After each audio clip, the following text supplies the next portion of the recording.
嗨，各位大家好，我是朱莉。大家好，我是 Tristan. 大家好，我是 Naru. Notre coéquipière pour cette vidéo.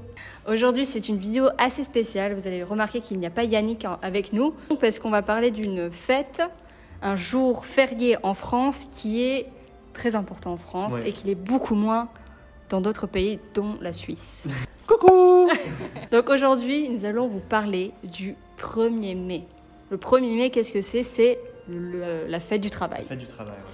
Voilà. Donc, est-ce que tu sais à peu près d'où ça vient? Je sais que ça célèbre un massacre qui a eu lieu aux États-Unis au 19e siècle, je crois. Tout à fait. En fait, il y a eu des manifestations aux États-Unis pour réclamer des 8 heures de travail, faire la répartition de 8 heures de travail, 8 heures de sommeil et 8 heures de loisirs dans une journée. Et en fait, ce massacre-là a été représentatif des droits du travail en règle générale dans le monde entier. Et en France, c'est vraiment devenu une fête importante. Ah oui.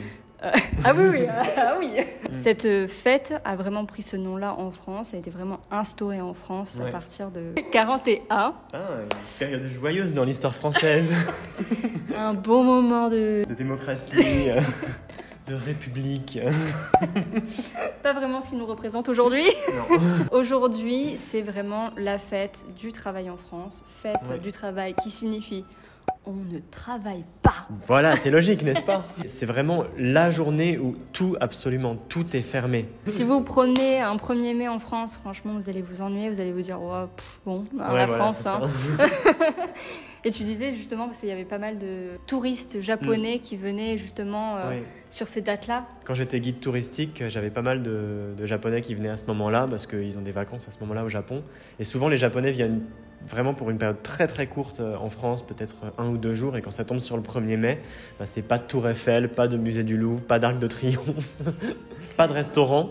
Même les magasins sont fermés. Enfin, si on n'a pas fait de courses, on ne peut littéralement pas manger, quoi. C'est ça, c'est vraiment le jour où il ne se passe rien, où tout est à l'arrêt en France. Les autres jours fériés comme Noël ou le 1er de l'an, il y a quand même certaines choses qui sont ouvertes, mais le 1er mai, non, il n'y a rien.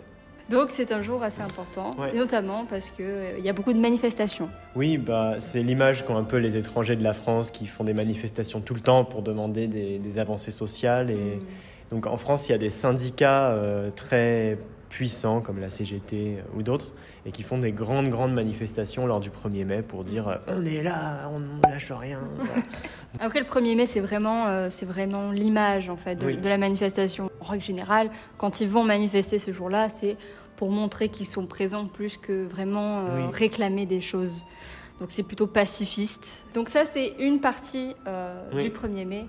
Et la deuxième, qui est beaucoup moins politique, qui est plus fleurie. Oui, voilà, exactement. Qui est aussi ma partie préférée, parce que c'est vraiment celle que les Français vivent finalement le plus. C'est le muguet. On dirait qu'on parle de deux choses complètement différentes. Oui.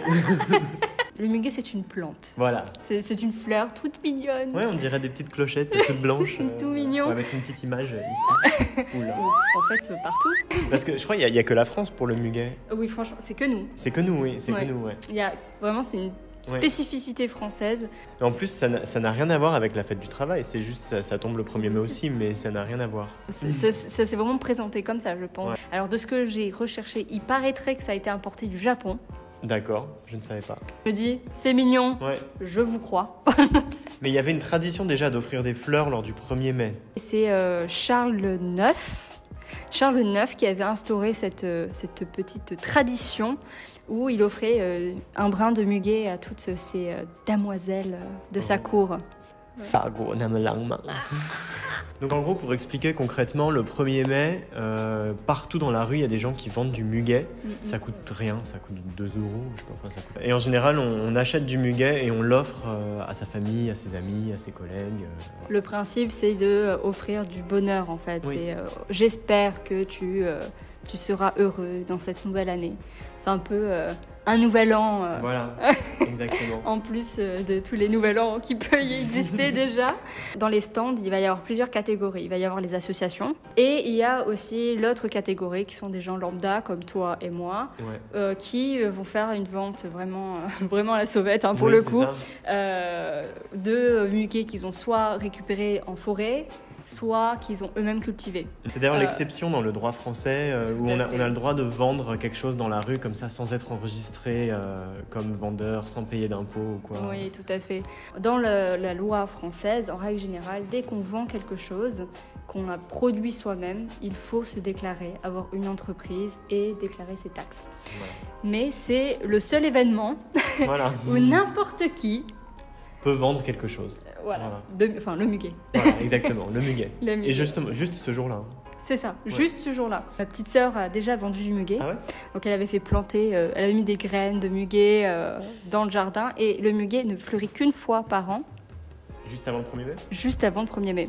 Donc peut-être d'où la date c'est vrai. qui tombe pile à ce moment-là. Exactement. Donc le muguet fleurit et elle le vendait vraiment devant la maison avec un seau en plastique, quoi. Genre, Alors il y a quelque chose qu'il faut savoir si vous êtes en France et vous voyez du muguet, c'est une très jolie plante, ça sent bon, c'est extrêmement toxique. L'eau dans laquelle vous avez mis le muguet, en fait, vous buvez une gorgée, vous êtes mort. Attention à vos animaux de compagnie, attention, ne faites pas une infusion de muguet, enfin voilà.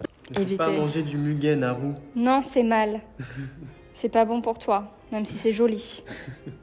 Tout ce qui est joli n'est pas mangeable. Tu as déjà acheté du muguet, toi, personnellement? Quand j'étais petit, souvent j'en achetais pour ma maman, des trucs comme ça. Ouais. Ouais.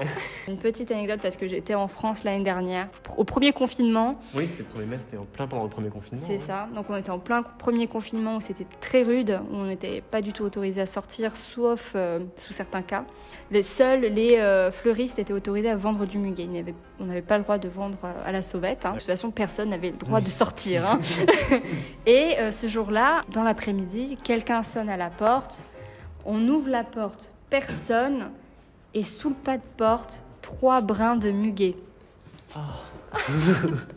C'est joli, quand même. C'est mignon. Ouais, c'est clair. Surtout ce 1er mai, je pense que ça m'a beaucoup touchée vu qu'on était enfermés depuis longtemps. Ouais, Voilà. Et puis c'est un contact humain, ouais.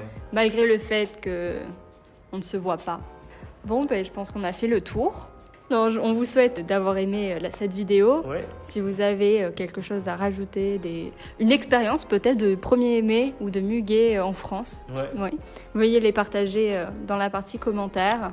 N'oubliez pas d'aimer la vidéo, la partager aussi. Et surtout, Tristan, Soyez gentils et ne mangez pas de muguet. au revoir. Bye bye. Bye bye.